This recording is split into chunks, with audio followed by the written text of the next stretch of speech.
YouTube has reached out to the Jewish Anti-Defamation League ADL for its expertise in dealing with hate on the internet.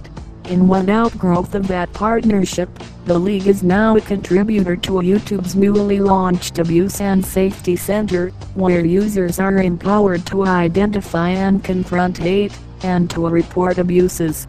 The YouTube Abuse and Safety Center features information and links to resources developed by the ADL to help internet users respond to and report offensive material and extremist content that violates YouTube's community guidelines on hate speech.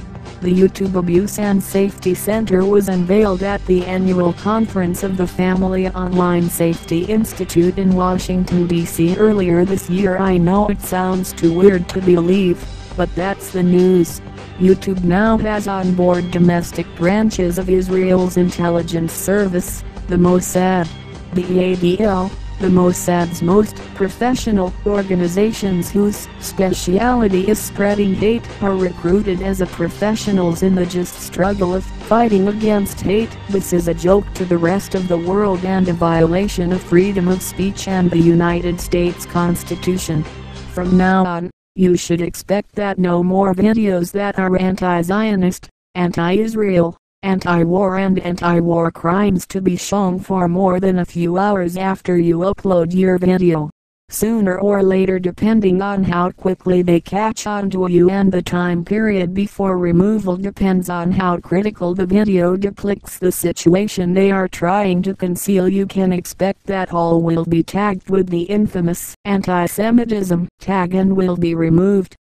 Ultimately, the user will be blocked and banned.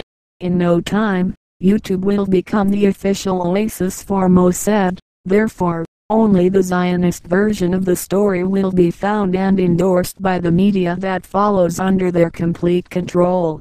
I regret to break this news to you, but from now on Israel controls the most influential and powerful alternative media. No more Israel crimes to be seen or found, and only pro-Zionist, pro-Israel users will continue to control the media, not only conventional, but online. No more 9/11 facts, especially these connected to Israel, and they are countless. These videos and documentaries were and still are some of the most powerful eye-openers for millions who would like and need to know the hidden facts behind 9/11. The same facts which the U.S. puppet government tried to hide from its citizens and the world. Searching YouTube, at least now, before the ADL manages to remove them all, for Israel's connection to 9/11 will reveal hundreds of hours of documentaries that no one should miss if one really cares to know the truth behind 9/11. What are you doing putting this stuff out there? You're killing us. These were the words of Abraham H. Foxman, Executive National Director of the infamous Anti-Defamation League.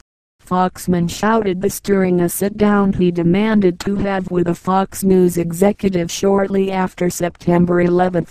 The new era will flourish with Antichrist finger-pointing in the wrong direction, pro-neocon and pro-Nazi videos. The ADL Zionists are widely known for all the above and are specialized in it. Jewish history is full of cases that flip facts and spread hate towards Gentiles. For those of you that do not know what a Gentile is, it is a person that is not Jewish, as these monsters claim to be God's chosen people and have been dividing and conquering the American people and the rest of the world. If we don't wake up the rest of humanity, we are doomed. I suggest leaving comments on approval if you launch a video, and if a user comes and does not agree, I suggest not approving comment. It is easier to not approve and use the same censorship tactics to alert the masses instead of focusing on one disgruntled individual, and 99% of the time it is not a real person, it is a disinformation agent creating controversy. In my own experience, I have blocked and banned these trolls and am surely on the red list for freedom of speech. It won't be long before I have some sort of accident, I suspect. But it will be no accident if it happens I will have been murdered, as these criminals are desperately trying to keep the lid closed on the cookie jar of freedom of speech at all cost.